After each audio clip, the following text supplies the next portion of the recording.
The controversy surrounding Taylor Swift and Matty Healy's relationship exposes the political hypocrisy of celebrity criticism. The author of this opus ed, Chiara Giovanni, examines how people have reacted to the relationship between Taylor Swift and Matty Healy and what it means for our approach to political criticism of public figures. In March 2023, Taylor Swift started her eagerly anticipated Eras Tour, and it appeared like she could do no wrong. Fans eagerly anticipated the release of Speak Now, the most recent in a series of re-recordings of the pop icon's previous catalog. After her 10th studio album, Midnights, shattered practically every record in existence, Swift appeared to be completely devoted to Joe Alwyn. Swift's admirers, known as Swifties, exhaled a collective sigh of relief that the controversy of 2016, which saw Swift publicly cancelled, was finally behind them. But after 2 months and a public breakup, we Swifties could be excused for thinking that the previous 7 years had never occurred. Swift's U.S. tour, which has been enormously successful by any measure, has had to compete for attention with a constant stream of newsworthy drama, included unfollowings on social media, paparazzi sightings, the release of new music, and, most importantly, a hotly contested new romance. Swift's burgeoning relationship with British singer Matty Healy,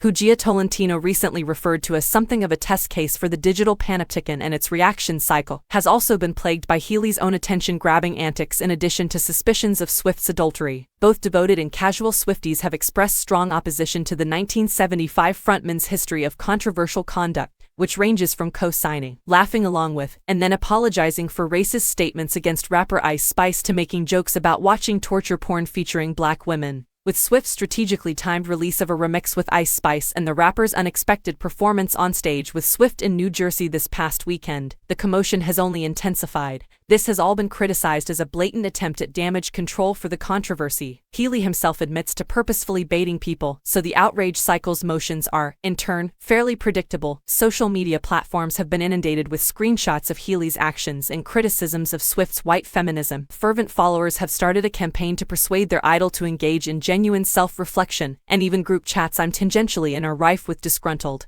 It makes sense. Swift is idolized by aspirational young women around the world, many of whom are shocked that she would choose to be friends with someone who is alleged to be racist, misogynistic, and Islamophobic. But there are several things that this specific anger cycle ignores. First, Swifties insist that their complaints aren't about Swift's romantic preferences per se but rather about who gets to be associated with the powerful Taylor Swift brand. The ensuing perception, though, is that disillusioned Swifties are just using the rhetoric of social justice because they don't like their idol's new boyfriend. Swift was prodded to pledge to dismantling systems of oppression in an effort to sway her. Healy is not a public employee, though, and his status as Swift's boyfriend is neither a public good that can be taken away nor a position from which someone can be rightfully fired for being simply unpopular. By combining the two, it is clear how much Swift's followers regard her as a public figure whose private decisions require public scrutiny. The presentation of one woman's love life as a general political issue, despite good intentions, simply undermines the legitimacy of progressive causes with a distinct political objective. Second, why is this the alleged turning point where Taylor Swift is exposed as a conceited white millionaire unconcerned with making decisions in line with her political ideals? Swift's history of overtly anti-progressive behavior has already been extensively documented.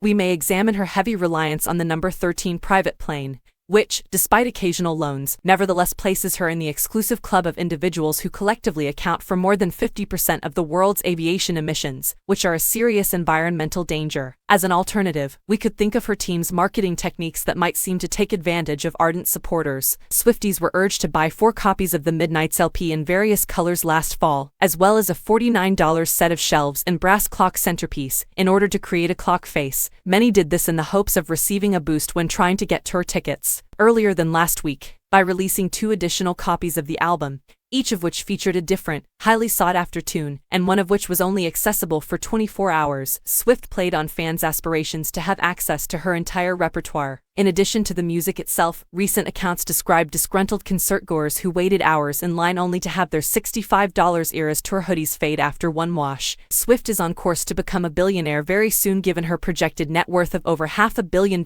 and reports that she will earn another $500 million from ticket sales this year. Not even mentioning Swift's notable quiet on the political atmosphere in several of the places where she has performed this spring, All of this is mentioned above. Several measures focusing on reproductive liberties and LGBTQ+ issues have either passed or will soon pass in Florida, Tennessee, and Texas this year. Swift's determination to use her platform to promote queer and feminist rights during the Trump administration, as well as the use of pride aesthetics in her music video for the social justice anthem You Need to Calm Down, all of which came in response to the harsh criticism she received for her deliberate neutrality during the 2016 presidential election, stand in stark contrast to this. She has not responded to the allegations despite her continuous promise to donate to local charities at each stop of her Eras tour. In conclusion, Swift's supporters have consistently had good reason to question the sincerity of her progressive beliefs, thus nothing about the Healy drama should come as a surprise. Although Swift's carbon emissions record has a greater detrimental impact on the environment, it is more simpler to measure than this controversy's scope.